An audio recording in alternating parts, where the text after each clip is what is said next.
This week on the Attituning show, we're talking about resolution resistance. Welcome to this week's episode of Attituning, a show for people interested in personal development and location independent entrepreneurship. LIE, liars. So if you're a liar, if you're a tuner, tune in. Before you get into your resolution resistance, it might be a good idea to actually reflect on what you've actually done in 2015. If you haven't looked back and seen what has been accomplished, then it's definitely something worth doing, because you never know where you've been until you start to set aside some time and actually look into it. Jim Rohn, when I was listening to his series on the art of exceptional living, he talked about the concept of reviewing the tapes.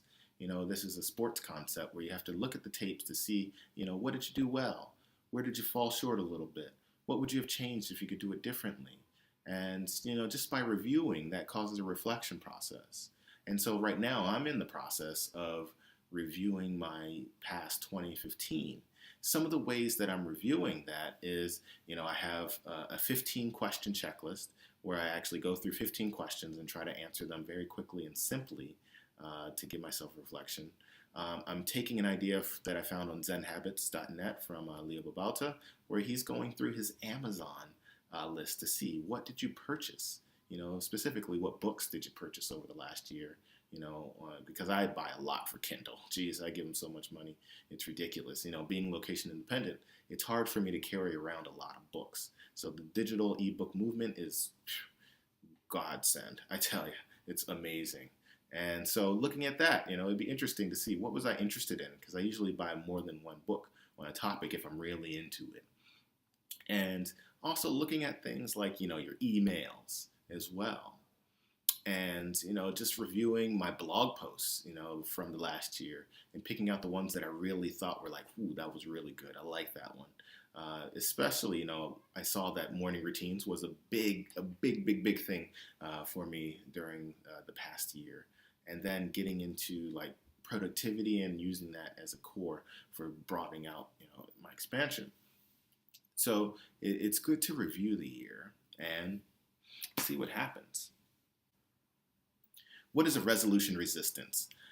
While I'm curating and collecting content for the whole curated list that I put on at paracelaw.com, the Attituning Weekly, basically what I'm finding is that there are two major groups. There's the people who are talking about making over your resolutions, and there are the group of people that are talking about not doing resolutions at all. Some of those can be like Leo Babauta at Zen Habits.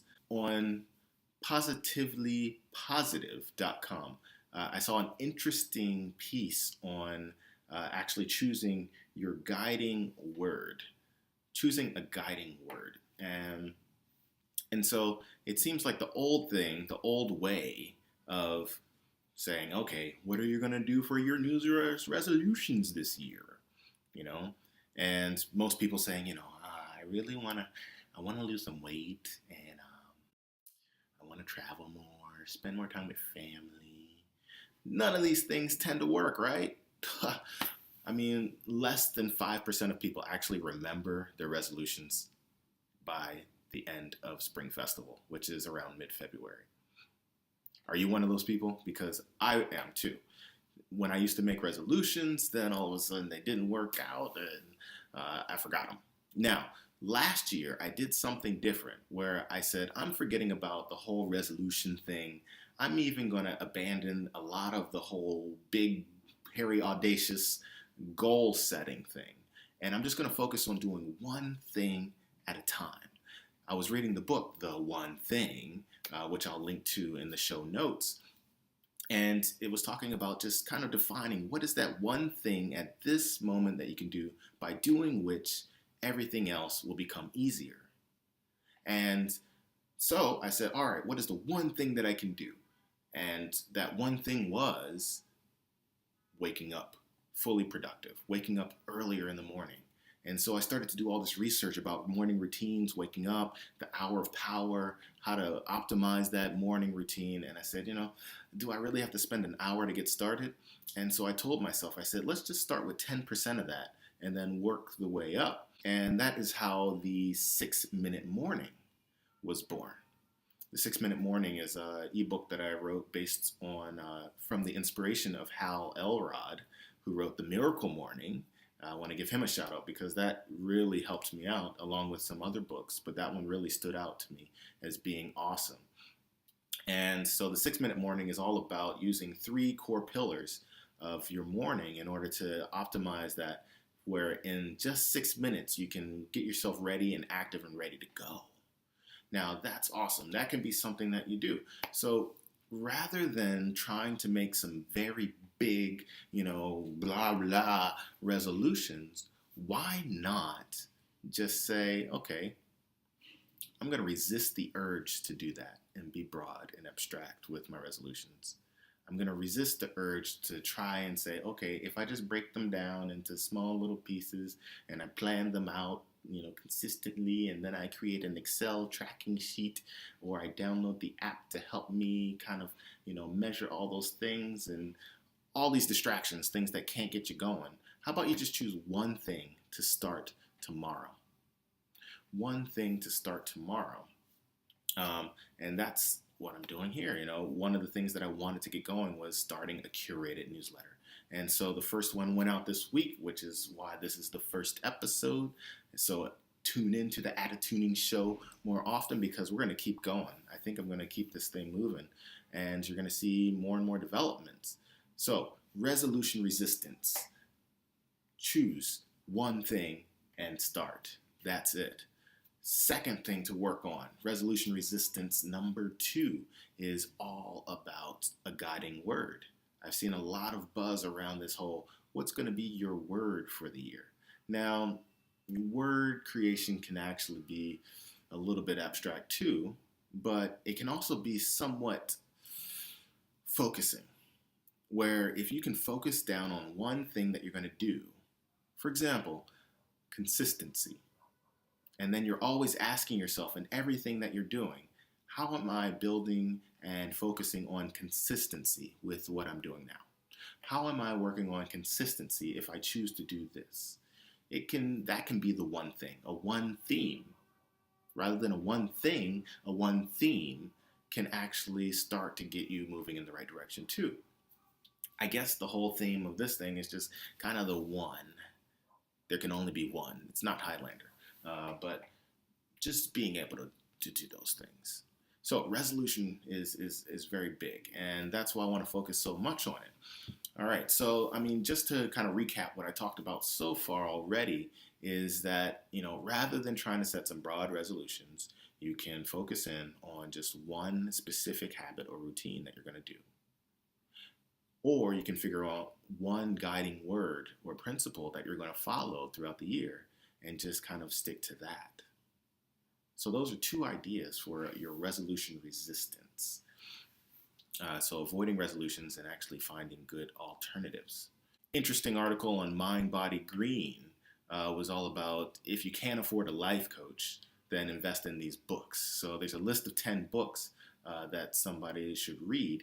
And honestly, I have not read these books. Which one it says, all right, maybe I should invest some time to look at them and do some reviews on them. So I might just add them to my reading list and actually kind of peruse them and make a quick review.